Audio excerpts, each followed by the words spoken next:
La enseñanza es más que impartir conocimiento, es inspirar al cambio. Queremos hacer un reconocimiento a todos los maestros de las diferentes sedes, los que aún están con nosotros, los que se nos adelantaron, y pues lo hacemos con todo el respeto, el agradecimiento y la admiración para ellos. Un aplauso para los maestros. Y bueno, vamos con el concurso de estudios diagnósticos.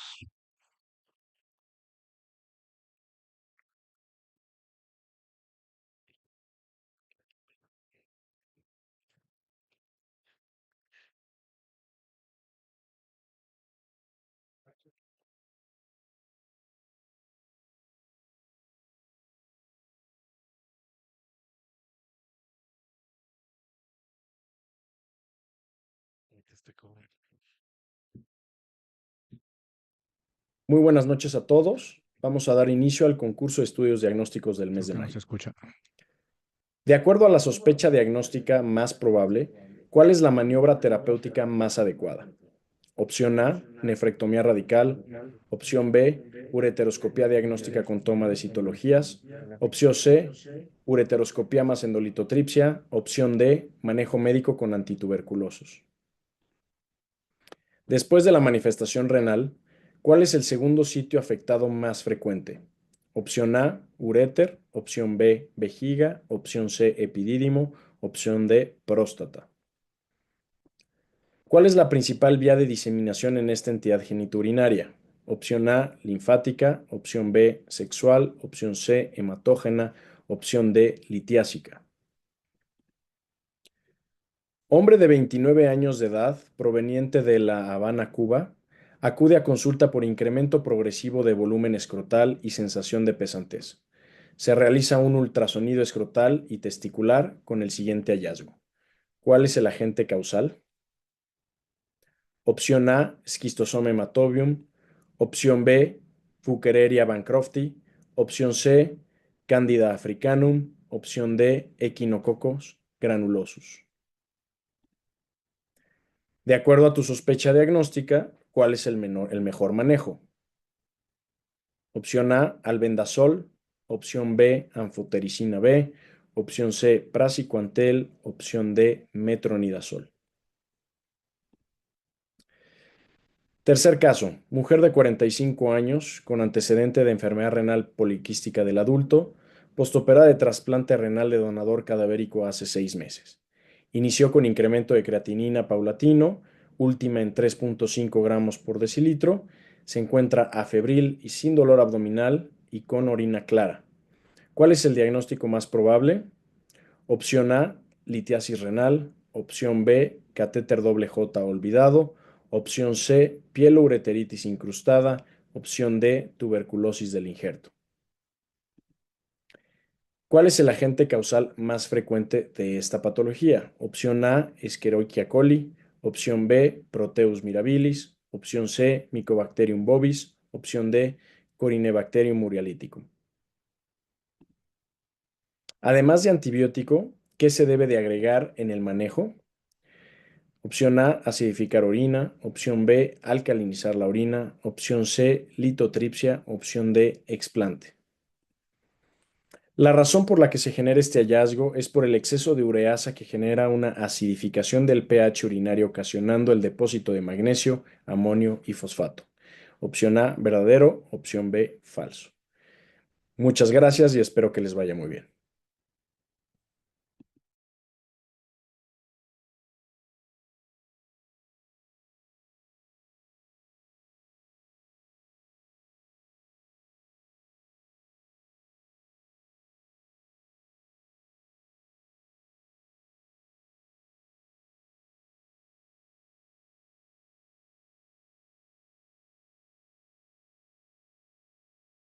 Bueno, muchas gracias. Les quiero presentar al doctor José Luis Mejía Jiménez, de tercer año de urología del nuevo Hospital Civil de Guadalajara, doctor Juan Menchaca. Él es la primera generación de esa sede, una sede nueva que hizo el esfuerzo en conjunto con su sede para poder estar aquí presentando el caso de manera presencial. Muchas gracias, José Luis, y damos inicio. Gracias, doctor. Empezamos con el caso clínico. Como dijo el doctor, yo soy José Luis Mejía Jiménez, residente de tercer año de urología del Hospital Civil Nuevo Juan y Menchaca en Guadalajara, Jalisco. Se trata de una paciente femenino de 65 años de edad, la cual es originaria y residente de Guadalajara, Jalisco, escolaridad primaria completa, estado civil casada, religión cristiana, ocupación ama de casa. Antecedentes de importancia, antecedentes heredofamiliares, padre finado a los 85 años, padecía cáncer de próstata, madre finada a los 70 años, padecía hipertensión y diabetes mellitus, hermanos, un hermano vivo de 60 años, padece hipertensión y diabetes mellitus, una hija viva con linfoma de Hodgkin, un hijo vivo con adenoma hipoficiario. Antecedentes personales no patológicos, habitación cuenta con todos los servicios básicos, buena higiene corporal, alimentación buena en cantidad, regular en calidad, zoonosis negada, grupo sanguíneo desconoce, viajes recientes negados, inmunizaciones completas, cuenta con vacuna para SARS-CoV-2 e influenza, toxicomanías negadas, tabaquismo positivo a razón de un cigarro por día por 30 años. Antecedentes personales patológicos, hipertensión arterial sistémica de 3 años de evolución, actualmente en tratamiento con captopril, hidroclorotiazida, nifedipino, traumatismos negados, cirugías, colistectomía abierta hace 6 años sin aparentes complicaciones, histerectomía secundaria a miomas uterinos hace 30 años sin aparentes complicaciones, hospitalizaciones por eventos quirúrgicos previos y en 2 ocasiones en urgencias por descontrol de la tensión arterial. Transfusiones negadas, alergias negadas. Antecedentes ginecobstétricos, menarca a los 11 años, ciclos regulares, fecha de última menstruación hace 30 años, inicia de vida sexual se desconoce, se hizo el año pasado una mamografía y un papanicolau, referidas sin alteraciones, gesta 2, parto 2, ninguna cesárea, ningún aborto. El motivo de consulta, hipertensión de difícil control. ¿Han llegado esas consultas? Bueno, si les han llegado interconsultas de esas. Sí, ¿a quién le han llegado interconsultas de esas? Hipertensión de difícil control. Gloria del Zaragoza, ¿qué nos dices? No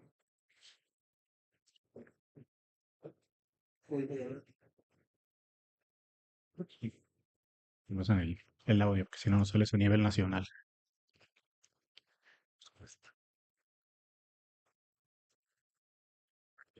Quizá nos llegan a la consulta externa con algún diagnóstico, pacientes que tienen hipertensión de difícil control, que se les ha buscado alguna causa con estudios de imagen y nos envían quizá por encontrar algún la sospecha de un feocromocitoma o alguna cuestión así que lo manden a urología para empezar protocolo de estudio. ¿Qué otras causas de hipertensión de origen urológico pudiéramos abordar o nos pudieran llegar? O sea, habitualmente nos llegan ya con un diagnóstico referido, pero queremos hacer ese ejercicio para saber cómo va a ser el abordaje. ¿Cómo qué otras causas?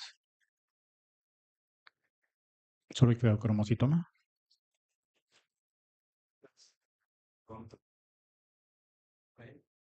¿Cómo te llamas? Hola, Jorge Samperio, ¿De qué hospital eres? de ABC. Ok, ¿por qué? Puede ser síndrome de Crohn asociado a una hiperplasia suprarrenal, un hiperaldosteronismo o alguna alteración de la vena o arteria suprarrenal, perdón, renal, ¿Cómo se llama eso? estenosis o una displasia Hipertensión de origen secundaria o vascular, coro, ¿cómo? Renovascular. renovascular. ¿Qué más? ¿Algo más? No. Israel, el general. ¿A qué le llamamos una hipertensión de difícil control? Vamos a empezar por ahí, ¿no? Gracias, Jorge. Una hipertensión de difícil control es aquella que tiene por lo menos 3 fármacos y los pacientes no tienen adecuado control de las tensiones arteriales. Ok, perfecto. Vamos a la que sigue. José Luis. Padecimiento actual. Por interrogatorio directo refiere la paciente inicio del padecimiento actual hace 3 años con hipertensión de difícil control, con aumento gradual de los medicamentos antihipertensivos. Refiere en los últimos 2 meses 12 episodios de hipertensión descontrolada que ameritó acudir al servicio de urgencias para control de la tensión arterial. Muy bien. Doctor Asensio, ¿qué opinas? ¿Qué le interrogarías? ¿Qué le harías? ¿O qué te interesaría saber?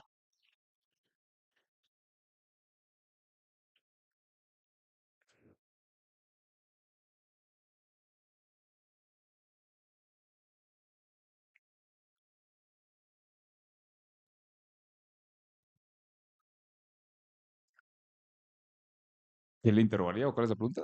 Pues sí, Digo, habrá que preguntar exactamente qué medicamentos ha tenido, o sea, para que sea una hipertensión de difícil control, tiene que tener por lo menos 3 medicamentos. Uno de ellos tiene que ser diurético, saber que el tratamiento se haya dado correctamente nifedipino, primero. captopril, hidroclorotiazida.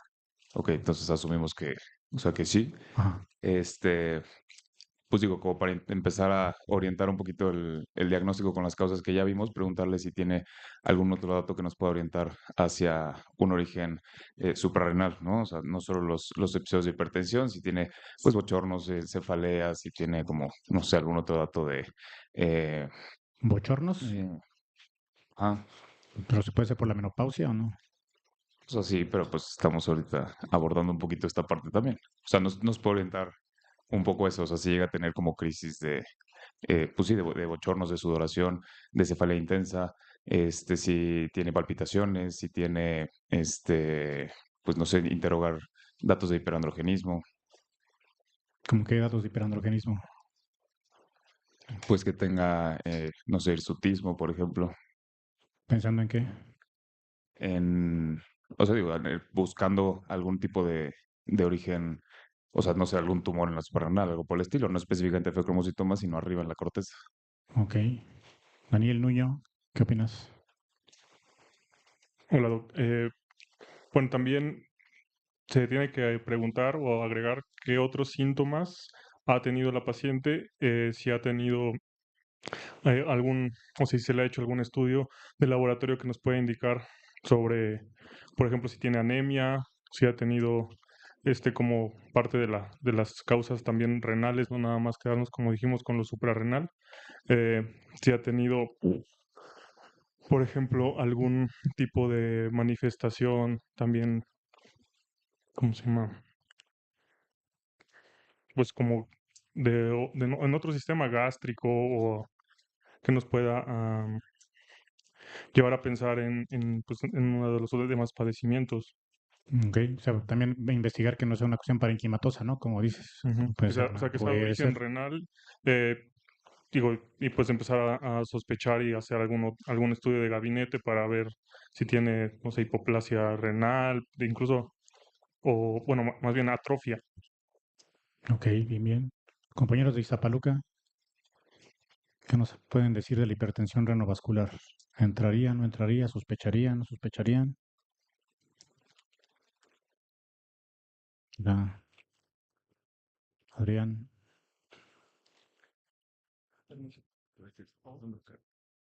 No mando a caer, tío. Bueno, en este caso, bueno, sí es una de las causas, ¿no? Que debemos descartar, pero pues a lo mejor no sé si sería la primera para descartar, a lo mejor si una hipertensión de difícil control y pues, dado el caso pensaría más bien algo, la glándula suprarrenal, ¿no? Pero algo que sepamos de hipertensión de origen renovascular, algo que recuerden, Pues está pues causas, etiologías. alguna estenosis de la arteria renal, eh, una malformación, no recuerdo alguna otra. Ok, grupos de edad. Luis, de Nutri.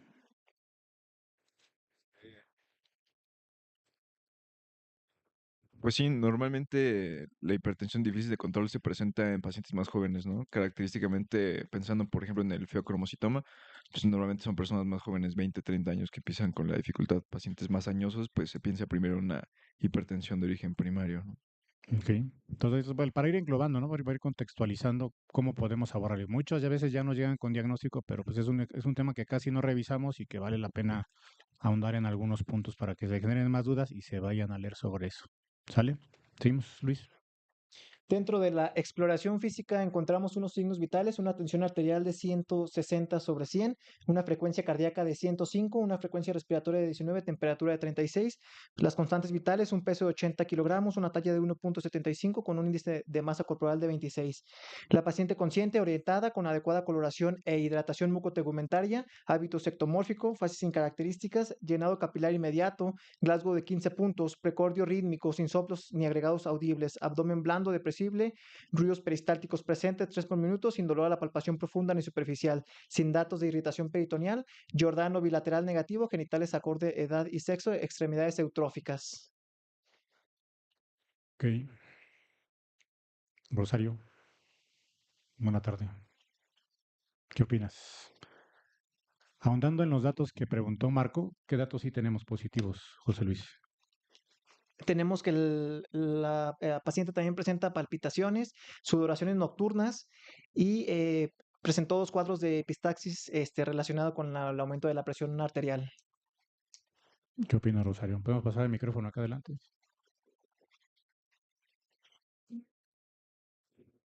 ¿Cuál sería tu abordaje?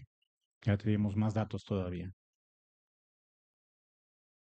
Mm,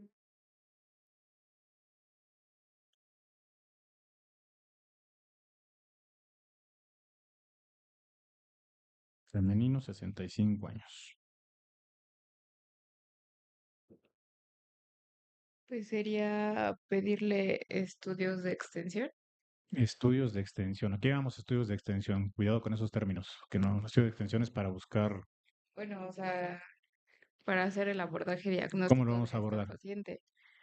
En el caso de ella, pues tiene una presión elevada, 160/100. Dice que ha tenido incluso epistaxis.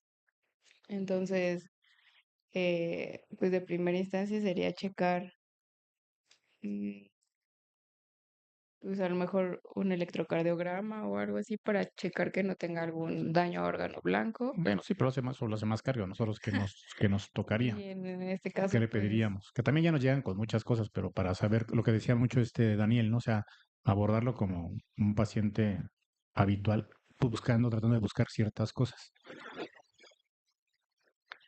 pues sospechando algo, algún descontrol, pensando en hiperaldosteronismo, pedirle aldosterona sérica. Pues vamos de lo básico, ¿no? Una aldosteronismo, ¿qué alteraciones te daría a nivel de una química habitual?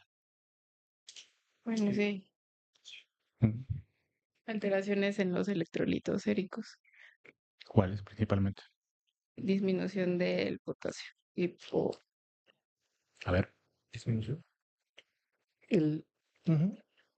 Bueno, pedir una química sanguínea, entonces.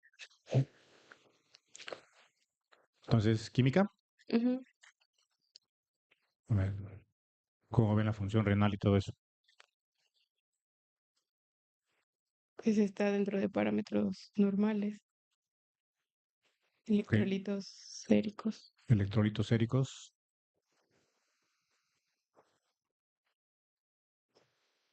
Ahí están.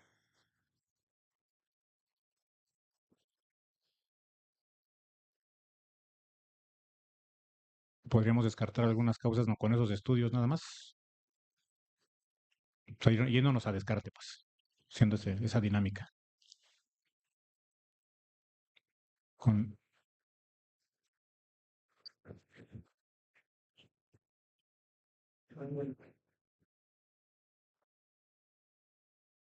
Que yo, o sea, creo que solo se descarta la enfermedad renal crónica, ya que o sea, los electrolitos tampoco te pueden confirmar que tenga hiperaldosteronismo. O sea, si el potasio está en rangos de normalidad, tampoco lo descarta.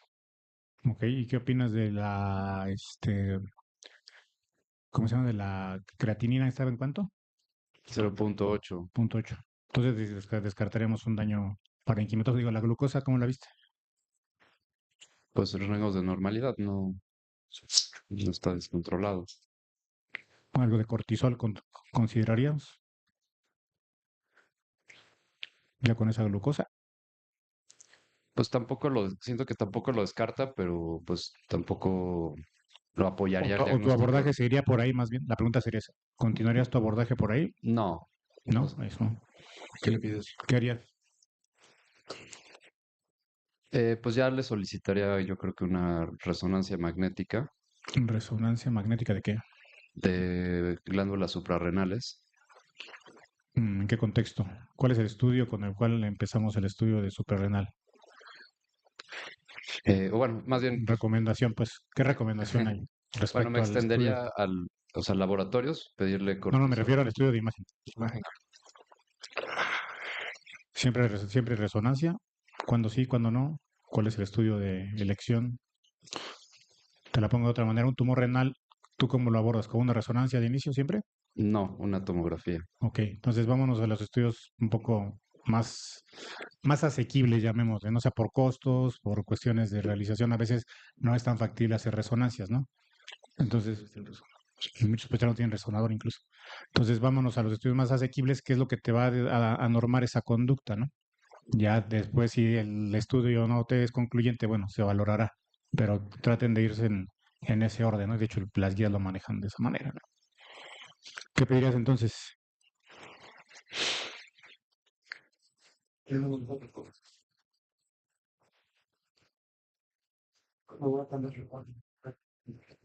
No se escucha. No. Bueno, una tomografía contrastada, ¿no? A ver.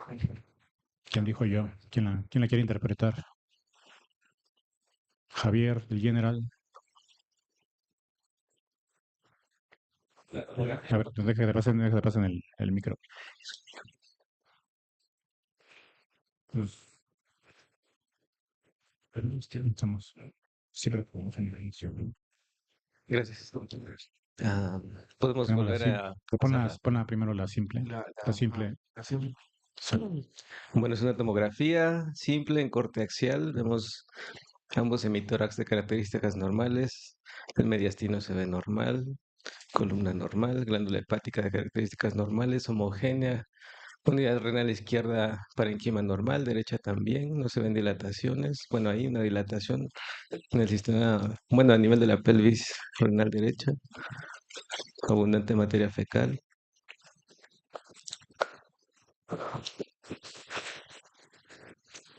La vejiga represión, la pared delgada. ¿Quieres que la volvamos a pasar, Javier? ¿O te vas a la Mm, contrastada? La contrastada, por favor. Más. Está ahí todo de las mismas características.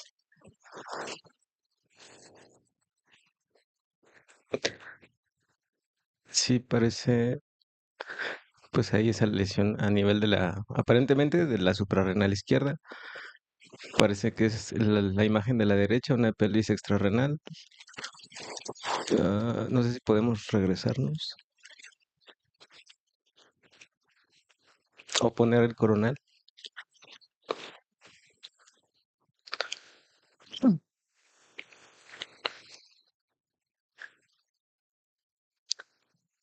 Ok, todo igual. El hígado un poquito más grande de lo habitual.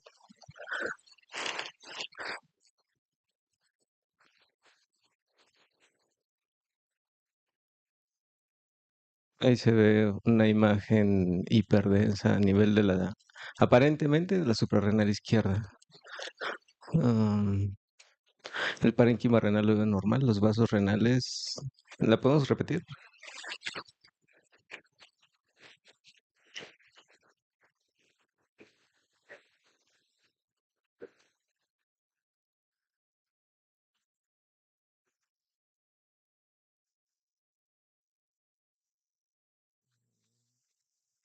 Ahí está el origen de los vasos renales, se ven aparentemente normales, no veo defectos de llenado o alteraciones en su calibre.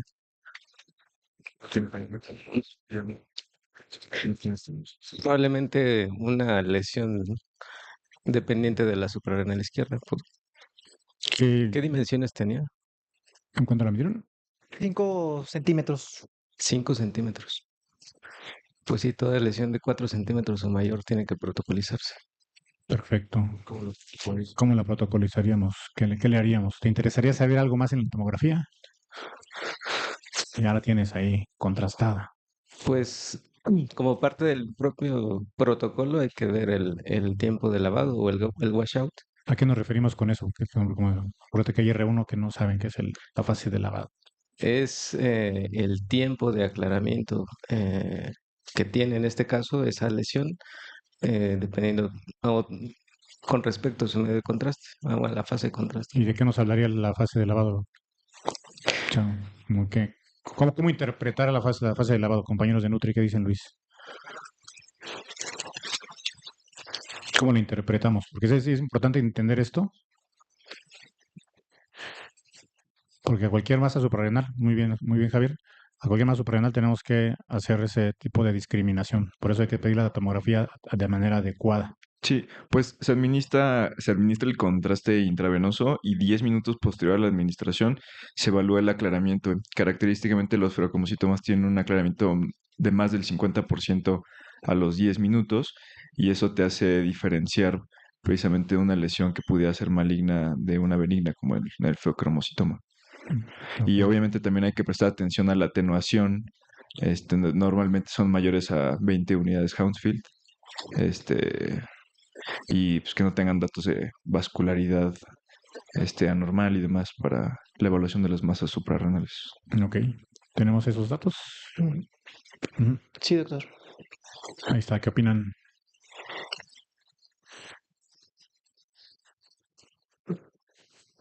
Compañeros de Central Militar, ¿no vino del militar nadie? No veo a nadie conocido. No. ¿Qué opinan?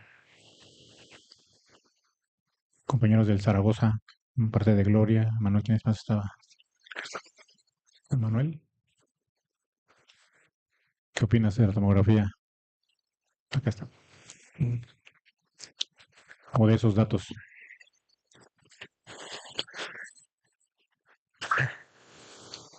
El Zaragoza, ¿quién dijo yo? Gloria, tú decides, tú eres la jefa. Dame un nombre. Mauricio, ya dijo.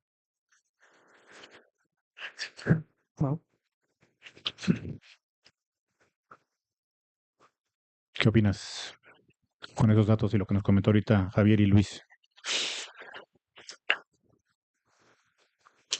Se tiene que hacer la medición después de los 10 a 15 minutos y tiene que ser, para que sea significativo, tiene que ser mayor del 10% y aquí es mayor del 50%. Ok. Entonces sí es sugerente que sea una neoplasia maligna. ¿Qué continuaría? Ya tenemos una sospecha por imagen. Ya nos Hay que hacer quedamos con estudios de eso. laboratorio con catecolaminas y metanefrinas. Catecolaminas, ¿quién dice catecolaminas? Levante la mano. ¿Quién dice ácido? ¿Cómo se llama? Vanilil mandélico. Mandélico. ¿Quién dice? ¿Quién dice metanefrinas? Y luego, nosotros, los abstenciones, que no es el canal del Congreso, digan. ¿Qué opinan? O sea, realmente es el punto ese. O sea, ¿de qué nos servirían las catecolaminas? ¿De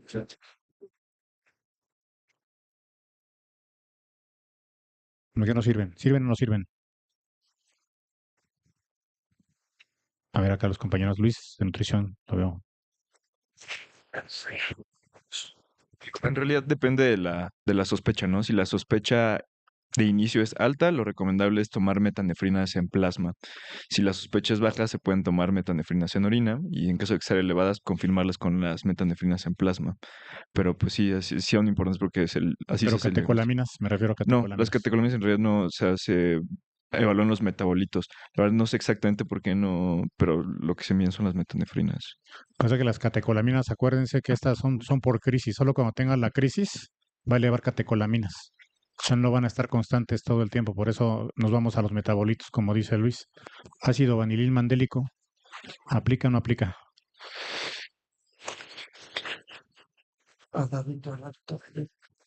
Por favor.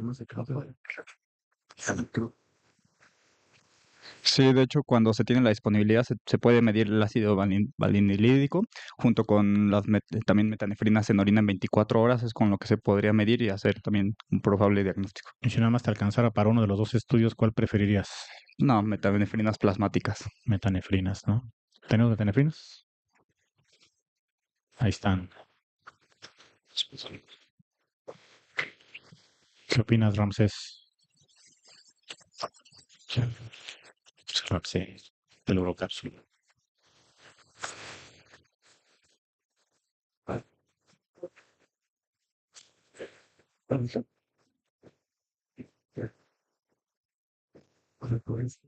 Por favor. Sí, pues hay que determinar con las metanefrinas para determinar si es un tumor productor o no productor. ¿Qué opinas? Todavía no las hemos visto. ¿No ¿No? se ven allá el resultado? No sé. No. ¿Podemos proyectar la imagen de las metanefrinas? Ahí están. Perdón, Ramsés, discúlpanos. Sí, se molestó. Ok, son 700 microgramos en 24 horas. La metanefrinas en orina, 2127, y las metanefrinas totales, 2827, están evidentemente elevadas, ¿no? Por lo tanto, podríamos determinar que probablemente sea un tumor productor y que tenga un estirpe maligno, probablemente. Ok. Muy bien, Ramsés. Charlie, el 1 de octubre, ¿qué hacemos con toda esta información que ya te dieron? Gracias, Ramsés. Acá. Charlie, levanta la mano para que te den el micrófono.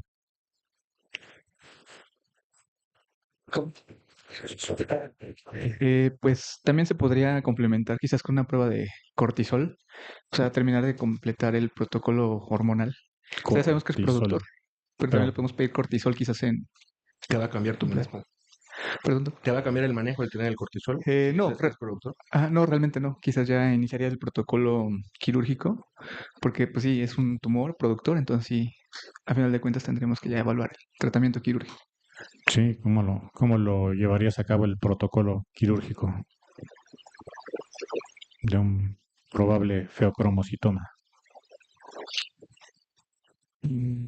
Pues tiene que ser a veces un bloqueo dual, o sea,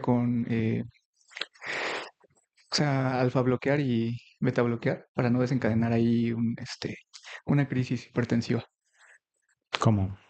¿Qué le haces? Que eso lo maneja más cardio interno y todo eso, pero pues tenemos que tener algo de idea nosotros, ¿no? ¿Algún medicamento que te venga a la mente, que recuerdes? Es un alfa bloqueador, pero no me acuerdo. Beta, ajá. ¿Alfa o beta? Los dos. Ambos. ¿U omega o cuál? Alfa y beta. Ok. ¿Cuánto tiempo antes? No me acuerdo. No, a ver acá. No. Aquí sí hay que tomar en cuenta lo que decía Rosario, aquí sí hay que hacer bien la valoración cardiológica y todo eso, porque muchos pacientes de estos no pasó inadvertido y tuvieron algún infarto, todo eso realmente sí hay que ver la función cardíaca, porque luego puede generar muchas complicaciones transquirúrgicas incluso. Entonces aquí sí es importante la evaluación cardiológica completa. ¿Cómo te llamas? Rodrigo de Hospital de Nutrición. Ok, Rodrigo. Pues primero se realiza siempre un alfa bloqueo, generalmente podría ser hidroxicina o algún tipo de alfa bloqueantes y posteriormente llegando a las metas, a las 2 semanas se puede utilizar algún beta bloqueador, puede ser propanolol o algún tipo de beta bloqueador. Y posteriormente, ya que se tienen metas al paciente tanto en frecuencia cardíaca como en tensión arterial, se puede realizar el procedimiento y posteriormente pues vigilarlo en el transoperatorio, pues ver que no tenga algún tipo de crisis pre y post el procedimiento. Ok, perfecto. Gracias. Entonces, ¿están de acuerdo que es quirúrgico? ¿Le harían algo más? ¿No? Ya. Pues sí. ¿Y cómo lo abordan? ¿Abierto, laparoscópico, robótico, acuscópico? ¿Cómo? Retroperitoneal. ¿Qué opinan? ¿Cuál sería la mejor vía de abordaje para una lesión de estas características?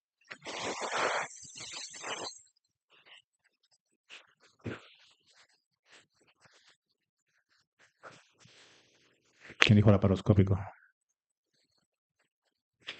A ver, espérame que aquí el micrófono.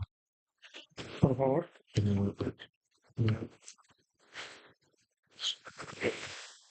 ¿Cómo te llamas, Doc? Aldair, ¿De qué? ¿De Toluca? de López Mateo, sí. ¿De Toluca, ¿verdad? Del ISEM. Sí, Ok. A ver, Aldair. comentaba que la guía comenta que las tumoraciones pequeñas, menores de 6 centímetros, preferentemente deben ser abordadas vía laparoscópica o por cirugía robótica. Entonces, este tumor tiene 5 centímetros. Yo creo que sin ningún problema podría abordarse laparoscópico o robótico. Y en cuestión del neumo, ¿qué presión utilizarías? ¿O el neumo influye un poco en poder ocasionar algún efecto secundario? Sí, de hecho, justamente por eso se prepara previamente con un alfa bloqueo, como comentaba el compañero, 2 semanas antes con un alfa bloqueo, después un beta bloqueo, y las presiones preferentemente deben ser menores, 8 o 10 milímetros de mercurio. Ok. ¿Y qué aspectos técnicos tenemos que cuidar, Marco Asensio? ¿Qué tomarías en cuenta ya? Ustedes tienen más experiencia en adrenalectomía y en el GA.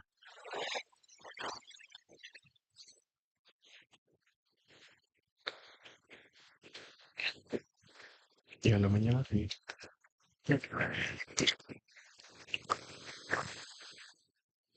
Bueno, sí, o sea, coincido que un abordaje laparoscópico puede ser el ideal. Evidentemente, la manipulación que puedas realizar durante el procedimiento puede desencadenar también una crisis catecolaminérgica, una crisis hipertensiva en el momento. Entonces, tratar de ser lo más cuidadosos con la disección, intentar irse directo a la glándula suprarrenal y, pues bueno, disecar el hilio como lo más tranquilo que puedas. Idealmente, generalmente ligar primero la vena, o sea, en cuanto la tengas, para evitar que manipulación posterior vaya a hacer que la liberación de catecolaminas vaya al torrente sanguíneo. Entonces, pues eso, o sea, hacer lo más cuidadoso que puedas y primero realizar, ligar primero la vena. Hidro temprano de vena, ¿no? Es un aspecto técnico importante, ¿no? O sea, para que, como dicen bien Marco, no generar más liberación de catecolaminas al torrente, ¿no? José Luis, ¿qué hicieron? Bueno, la preparación prequirúrgica, le pusimos un catéter venoso central, línea arterial, sonda Foley. Por parte de cardiología se indicó un alfa bloqueador con prazosin, 1 miligramo cada 12 horas, 10 días previo a la cirugía, y se continuó con carvedilol, un beta bloqueador, la media tableta de 6.25 miligramos de cada 12 horas posterior a la cirugía. La cirugía realizada fue una adrenalectomía laparoscópica izquierda, tiempo quirúrgico 2 horas, un sangrado 50 cc. Durante el transquirúrgico se presentaron tensiones arteriales de 220-120 y se manejó con nitroprusiato de sodio. Durante el abordaje quirúrgico, la paciente presenta elevaciones de tensión arterial de 220-120, en la cual fue manejada con nitroprusiato de sodio. Al momento de abordar la glándula suprarrenal, se identifica de características normales, es removida, sin embargo, persiste la elevación de la tensión arterial. ¿Y luego qué pasó?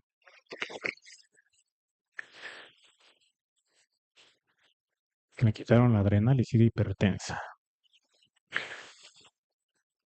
Y en el otro lado no se veía nada.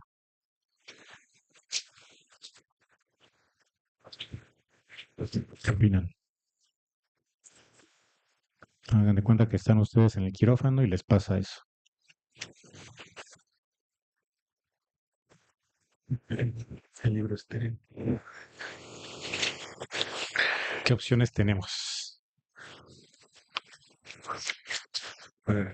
Espera el... Gracias. Que a lo mejor no terminamos de hacer bien el abordaje diagnóstico y nos faltó algún gamagrama o algún estudio complementario sospechando en una metástasis que también fuera productora de catecolaminas. ¿Cómo? Si no tiene ningún primario, ¿no? Creo que Aldair mencionó algo importante. ¿Sí fuiste tú, Aldair? A ver. Que levante la mano. Yo soy Aldair. Ah. Le comentaba que como del 15 al 20% de las tumoraciones pueden tener como una segunda tumoración paraganglionar. Entonces, si este paciente no responde a la disección, probablemente tenga una segunda tumoración que no hemos visto. Entonces, tendría que hacerse una disección paraganglionar. ¿Qué pasó? ¿Qué hicieron? Posterior a la glándula se evidenció una tumoración que comprimía la glándula suprarrenal. Al movilizar tumoración se presentaban picos de elevación de TA. Se realiza la disección de la tumoración identificando una vena accesoria. Se realiza la resección completa. Una vez removida la lesión, se normaliza la tensión arterial. ¿Qué opinan? Raro, ¿no? Pero puede pasar, ¿no? Por eso, como dice Aldair, hay que tener en mente eso. O sea, no es lo habitual, pero si te pasa, imagínate, ¿no? ¿Qué pasa? ¿Qué haces, no? Entonces ampliar un poco más el campo. Y si vemos la tomografía, se veía como lesión adrenal, pero no se encontraba ahí.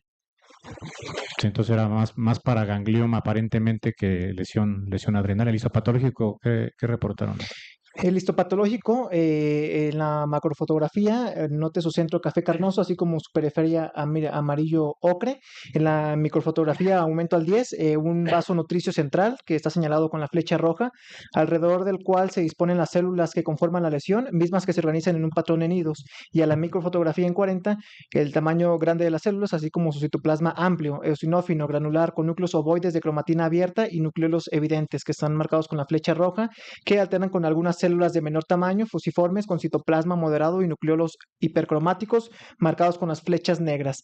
Ellos reportan un producto de la tumorectomía y adrenalectomía referidas del lado izquierdo, una lesión con patrón organoide compatible con un paraganglioma de un tamaño de 3.3 por 3 por 1.5 centímetros, lesión enucleada totalmente. Otros hallazgos, la glándula suprarrenal ipsilateral con arquitectura conservada en su corteza y médula sin alteraciones significativas. ¿Qué opinan? Jóvenes. ¿Cómo lo seguimos? O ya lo damos de alta, ya quitan el paraganglioma, ya a su casa. Aguanatos, ¿no? ¿Qué opinan?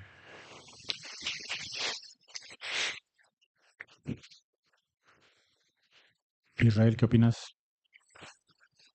¿Qué le hacemos? ¿Lo seguimos? ¿No lo seguimos? ¿Hacemos estudios de extensión ahora sí? ¿Qué opinan? Pues sí, es un paciente que amerita seguimiento. De primera instancia se pudiera solicitar un nuevo estudio de imagen de control para verificar que no haya ninguna lesión residual y solicitar metanefrinas en orina como seguimiento para ver que haya negativizado. Sí. ¿Tenemos la evolución de la paciente? Sí, doctor. En el posquirúrgico inmediato fue tratada con carvedilol, beta bloqueador, una media tableta de 6.25 miligramos cada 12 horas, sonda de Foley y orina clara, 1500 en 24 horas. Los signos vitales prácticamente estables, el drenaje 50 cc cero hemático y es egresada al tercer día sin sonda Foley, sin drenaje. Ok. ¿Qué le pedirías? ¿Le harías algo? ¿Cómo la seguirías? ¿Cómo te llamas tu nombre? Rodrigo. Perdón. ¿Qué le haría Rodrigo? Digo, generalmente a estos pacientes se les sigue con un estudio de, como mencionaban, de imagen y las metanefrinas con el tiempo. ¿Valdría la pena hacer un estudio de imagen funcional en ella? Pues en realidad no. La clínica nos dicta mucho en estos pacientes. Digo, a esta paciente inicialmente no se le hizo un PET-DOTA, que es lo que se le debería hacer a estos pacientes para el abordaje inicial, sobre todo en los paragangliomas, que es como el estudio más sensible en este tipo de pacientes. Pero digo, si clínicamente va bien, sus cifras tensionales van bien y sus metanefrinas se encuentran dentro de parámetros normales, hay que seguirlos. También es muy raro que estos tumores sean malignos. En realidad lo único que nos va a decir si es maligno o no, no va a ser la patología, sino pues, la clínica del paciente. Ok. ¿Alguien tiene alguna otra consideración al respecto sobre estudios funcionales? Porque eso de repente también nos enredamos un poco en suprarrenal, ¿no? Cuándo pedir el gamagrama con metayodobencil, cuándo pedir el PET con FDG, cuándo pedir el LOTA-TOC, ¿no? O sea, es algo que también tenemos que tomar en cuenta, sobre todo pensando en enfermedad metastásica o en enfermedades de alto riesgo, ¿no? O sea, aquí más que nada, enfermedades de alto riesgo cuando tienes feocromocitomas mayores de 5 centímetros, alteraciones genéticas o que tengas un paraganglioma simpático, ¿no? Entonces ahí es donde valdría la pena investigar un poco más al respecto, tal vez, ¿no? Porque pueden ser metastásicos, pero no los vas a identificar, ¿no? O potencialmente pudieran comportarse así. ¿Alguna pregunta del caso o algo que quieran agregar? ¿Que les haya llamado la atención algo? ¿No? Seguimos, José Luis, con la revisión. Bueno, la revisión bibliográfica, vamos a hablar un poquito de la hipertensión de origen urológico. Primero definir la hipertensión de difícil control y la hipertensión. De acuerdo a las últimas guías publicadas en el año 2024, de las guías europeas, tanto de cardiología como de endocrinología, ellos nos dan el concepto de una hipertensión arterial cuando esta es medida en el consultorio y tenemos una cifra arriba de 140/90. Si la presión arterial es automedida por el paciente en casa o se hace un mapa diurno, las cifras son arriba de 135/85, o si es un mapeo de 24 horas, la cifra es arriba de 130/80, o un mapeo nocturno arriba de 120/70. A su vez, la American Heart Association, la AHA, en su última guía en el 2024, también nos da una estadificación de la hipertensión arterial como una presión elevada con una sistólica arriba de 120/129, una diastólica de 80, una hipertensión nivel 1 con una sistólica de 130/139, una diastólica de 80/89 y una hipertensión nivel 2, 140 de sistólica y 90 de diastólica, una crisis hipertensiva superior a 180 y una diastólica de 120. Recordando que la AHA también nos recomienda que debemos de confirmar el diagnóstico con una automedición fuera por el paciente en su casa, o otra medición de la presión arterial en una consulta mínimo 3 semanas posteriores a la primera medición de la presión arterial. Entonces, la misma AHA nos va a dividir la hipertensión en primaria, que es la más común, representa el 80% de los casos, y esta no tiene una causa identificable y se considera multifactorial. En cambio, la hipertensión secundaria, que tiene una causa que es causada por una enfermedad subyacente o por factores externos, esta tiene una prevalencia del 10 al 35% y se presenta hasta el 50% de los pacientes que tienen una hipertensión resistente o de difícil control, que, como ya mencionamos, es una hipertensión que no llega a metas abajo de 140/90 a pesar de 3 antihipertensivos, entre estos incluidos un tiazídico. Dentro del AHA, entonces, nos da las causas de hipertensión secundaria y nos da incluso algunas pruebas de cribado que sugieren ellos. Dentro de estas, de la hipertensión de origen neurológico, tenemos el aldosteronismo, puede ser a lo mejor por un adenoma en la zona glomerular de la corteza que sea productor de mineralocorticoides, en este caso la aldosterona. Hipertensión renovascular, en donde nos sugiere la AHA la toma de una ecografía Doppler renal o una angioTAC o resonancia magnética. Y el feocromocitoma para ganglioma, en donde nos recomiendan las metanefrinas, normetanefrinas en orina de 24 horas. Incluso también el síndrome de Cushing por un tumor productor de cortisol en la zona medular de la glándula suprarrenal. Entonces, vamos a encontrar que en la glándula suprarrenal pueden surgir 2 neoplasias primarias diferentes. Puede ser un carcinoma adrenocortical, que son los que ya vimos, productor de aldosterona, productor de cortisol, y feocromocitoma, en los cuales son tumores neuroendocrinos productores de catecolaminas que surgen de las células cromátinas. Estas pueden encontrarse en la médula suprarrenal o en los paraganglios extraadrenales. Cuando están en los paraganglios extraadrenales, entonces vamos a tener la definición de paragangliomas, y estas pueden originarse entonces en cualquier lugar donde exista tejido cromáfin. Puede ser a lo largo de la cadena ganglionar simpática paraórtica, está representando el 70% de las causas, en 40% en la cadena ganglionar simpática paraórtica superior y 20% en la inferior. Pero también se pueden presentar en la pared de la vejiga, en menos del 10%, o en la cadena ganglionar simpática en cuello o mediastino, también en menos del 10%. Dentro de la epidemiología vamos a encontrar que los feocromocitomas tienen una incidencia de 1 a 2 por cada 100,000 habitantes y representa 1.9% de las causas de hipertensión secundaria. Se presentan generalmente en la cuarta, quinta década de la vida. Los paragangliomas, en cambio, tienen una incidencia de 2 a 8 por millón por año, tienen una prevalencia de 0.6% y representan el 0.5% de causas de hipertensión secundaria. Generalmente el 15% se van a presentar con enfermedad metastásica. De igual forma, se presenta entre la cuarta y quinta década de la vida y tiene una relación mujer-hombre 3:1. En este artículo publicado en París en marzo del 2020 en la revista de Endocrinología y Metabolismo por Alexandre Buffet, nos dan las principales alteraciones genéticas, tanto encontradas en los feocromocitomas como en los paragangliomas, encontrando en la subunidad beta, subunidad C y subunidad D de la enzima succinil deshidrogenasa, el CDHB, CDHC y CDHD, y también algunas otras alteraciones como la neoplasia neuroendocrina múltiple tipo 2, neurofibromatosis tipo 1 y la enfermedad de von Hippel-Lindau. La estadificación en conjunto viene del feocromocitoma con los paragangliomas, teniendo un T1, feocromocitomas suprarrenales menos de 5 centímetros sin invasión extraadrenal, T2 con feocromocitomas suprarrenales más de 5 centímetros sin invasión extraadrenal o funcional o paragangliomas de cualquier tamaño, y T3 prácticamente prácticamente cualquier tamaño con invasión de los tejidos circundantes. En el caso de la paciente, pues era un T2. N0 sin ganglios linfáticos positivos, N1 con ganglios linfáticos positivos, M0 sin metástasis a distancia, M1 con metástasis a distancia. El estadiaje clínico, de acuerdo a la OMS, etapa 1, un T1, N0, M0, una etapa 2, que es el caso de la paciente, un T2, N0, M0, una etapa clínica 3, T1, T2, N1, M0, o T3, independientemente del N, M0. Y un estadio 4 sería cualquier T, cualquier N, pero con metástasis. Vamos a ver que la presentación clínica principalmente va a ser con cefalea en el 80% de los casos, palpitaciones en el 65% de los casos y diaforesis en el 57% de los casos. Cuando esto se relaciona a hipertensión, nos da una sensibilidad y una especificidad para paraganglioma del 90% y del 93% respectivamente. Recordar la regla de los 10, que de los feocromosomas, que generalmente 10% se van a encontrar extraadrenales, 10% en niños, 10% bilaterales, 10% van a tener recidiva posterior a la cirugía y 10% van a ser malignos y el 10% los vamos a encontrar como de forma incidental.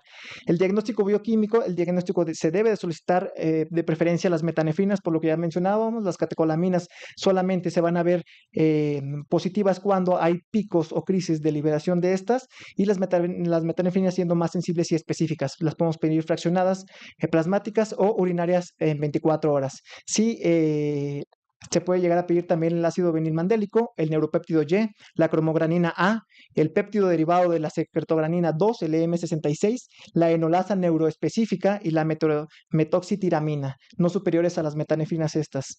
El diagnóstico por imagen inicialmente debe ser con una tomografía, teniendo una sensibilidad del 71% y una especificidad del 98%.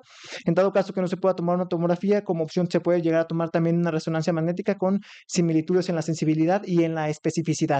¿Cuáles son las diferencias por imagen entre una lesión benigna y una lesión maligna? Vamos a encontrar que las lesiones benignas generalmente van a tener una forma redondeada, con bordes regulares, imágenes homogéneas. El tamaño no suele ser mayor a 4 centímetros. Va a haber captación nula o baja del medio de contraste, generalmente menos de 10 unidades Hounsfield. Y el washout va a haber una eliminación rápida del medio de contraste, más del 50% a los 10 minutos. Y las características malignas, generalmente forma irregular, imagen heterogénea, con calcificaciones, el tamaño general arriba de los 4 centímetros, generalmente unilaterales, con captación al medio de contraste de 15 a 20 unidades Hounsfield y un retraso en la eliminación del medio de contraste menos del 50% a los 10 minutos. Dentro de los estudios de imagen funcionales que ya se mencionaba anteriormente, históricamente se puede llegar a pedir el gamagrama con metayodo benzilguanidina, sobre todo cuando sospechamos de altas sospecha de metástasis, tumores arriba de 5 centímetros, un paraganglioma simpático o alguna alteración genética, en este caso con la enzima succinil deshidrogenasa, y con una sensibilidad del 83 al 100% y una especificidad del 85 al 100%. Lo vamos a tomar en sospecha de tumores múltiples, sospecha de enfermedad extrarenal o sospecha de recurrencia. Otra opción también muy buena, se puede llegar a pedir el PET scan con una opción es FDG, el fluorodesoxiglucosa 18, que no es un estudio de primera elección, no superior a la tomografía, no superior a la resonancia magnética, pero sí refleja una actividad metabólica y tiene un alto valor predictivo negativo para las lesiones malignas. El Octoscan, recordando que el octeótido es un análogo de la somatostatina y generalmente los paragangliomas van a expresar receptores de somatostatina, específicamente 2 y 4. Entonces, este estudio nos puede llegar a ayudar, es más eficaz en enfermedades metastásicas y actualmente hay 3 péptidos acoplados a DOTA, que es el DOTATATE, el DOTANOC y el DOTATOC, de los cuales el que más afinidad tiene por los receptores de somatostatina es el DOTATATE, que es el que podemos llegar a utilizar. Las nuevas guías publicadas en marzo de este año de la NCCN nos dicen cómo va a ser la evaluación, el seguimiento de estos pacientes. La evaluación va a ser con las metanefrinas, ya sea en plasma o en orina, una tomografía o resonancia magnética y asesoramiento genético. En caso de que haya metástasis, se recomienda una tomografía tóraco-abdominopélvica. Podemos apoyarnos también del PET con los receptores de somatostatina o con FDG y se recomienda también el gamagrama 123 con metayodo benzilguanidina o 131. La preparación prequirúrgica, de acuerdo a las guías de la NCCN, primeramente recomiendan dos cosas: alfa bloquear al paciente y control del volumen, 7 a 14 días previos, incluso sugieren la ingesta rica en sal. El alfa bloqueador generalmente puede ser con fenoxibenzamina, llegar a una meta de 80 a 100 miligramos diarios, o más específicamente algún bloqueador alfa 1, como fue el caso de la paciente, con prazosina 2.5 miligramos cada 8 horas. En el caso, se puede llegar a añadir beta bloqueadores siempre en conjunto con alfa bloqueadores. También se puede añadir metirosina o algún calcio antagonista. En el caso de que la lesión sea resecable, se va a sugerir, cuando la lesión es de 7 a 8 centímetros, vía laparoscópica y la preparación prequirúrgica con lo que ya mencionamos, y durante el transquirúrgico sugiere la guía el nitroprusiato de sodio por su rápida acción y su corta duración, esta en bomba de infusión. En el caso de que las lesiones sean asintomáticas, de crecimiento lento y bajo volumen, se sugiere alfa bloqueador, radioterapia, cirugía citoreductora cuando sea posible y terapia sistémica. En el caso de que se piense en metástasis, de igual forma, alfa bloqueador, cirugía citoreductora cuando sea posible, terapia sistémica y radioterapia paliativa.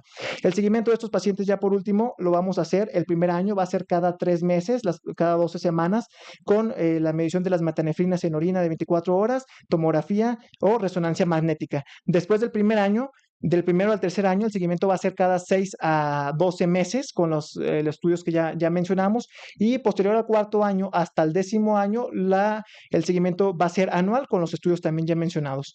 En conclusión, los paragangliomas retroperitoneales son tumores poco frecuentes que suelen presentar una amplia variedad de presentaciones y pueden simular diversos tumores retroperitoneales. Entonces, el paraganglioma retroperitoneal siempre debe considerarse como un diagnóstico diferencial cercano al abordar patologías retroperitoneales, incluso antes de la sospecha de un feocromocitoma suprarrenal. Muchas gracias. Muy buen caso, José Luis, y agradecemos el esfuerzo que hiciste por venir acá desde Guadalajara. Un aplauso para José Luis, también para ustedes.